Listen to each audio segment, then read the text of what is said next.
So dwell time is the period of time from when an attacker penetrates the perimeter of the network and exists inside of your network from that penetration, that original compromise, to the point where you actually identify them and remove them from the network. So I mean, we've seen that kind of go up and down, and a lot of it is depending on the skill set of the attacker. Are we talking about advanced APT threat actors who are very good at going low and slow and then hiding using, we call it living off the land, using system administration, using window tools, not a whole lot of loud malware. These guys can be very, very good at staying on for a long period of time.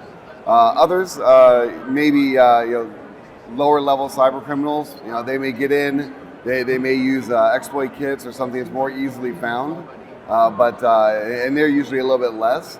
But the key is, since we have to know the attacker, we have to know our adversary in order to reduce that dwell time. But the key is visibility as well. I'd say years ago, there was a very long dwell time. It became very standard because once they penetrated that perimeter, you're in that soft, squishy mess on the inside, and nobody had visibility or could do that much with it. Now, these days, with the advent of EDR and visibility on endpoints, to be able to make remote behavioral detections and investigations on the endpoints, we're able to reduce dwell time a lot more than we have in the past. So I think things are going well, but attackers are good too. So I mean, once the attacker gets inside your network, the first step is, maybe it's a phishing email and he got inside, and maybe he's on a sales laptop or an admin assistant's laptop. That's not what he's there for, right? He needs to be able to move laterally and find the ultimate target. That could be research and development.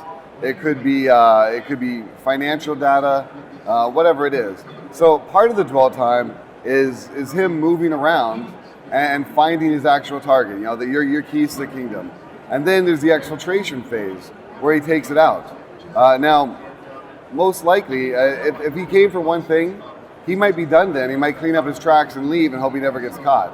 But more often than not, they're going to stay on, and maybe they're looking for new research and monitoring other things come up. If they're gathering payment cards, every new payment card that comes in, they're taking it out live. So the longer they're on their system, the more of your information they're able to keep. So I mean that's usually what they're doing.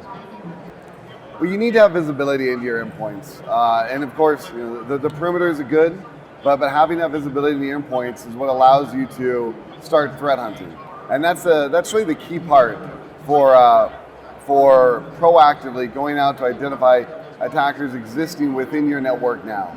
You have to assume, as good as you try to make the perimeter, as good as you try to make the preventative measures, you have to assume they're going to get by, and they will at some point. So that's why threat hunting is so absolutely vital. Access to the endpoint so you can conduct your threat hunts. Looking for the behavioral TTPs, tactics, techniques, procedures that the attackers exhibit so you can identify them and move them off.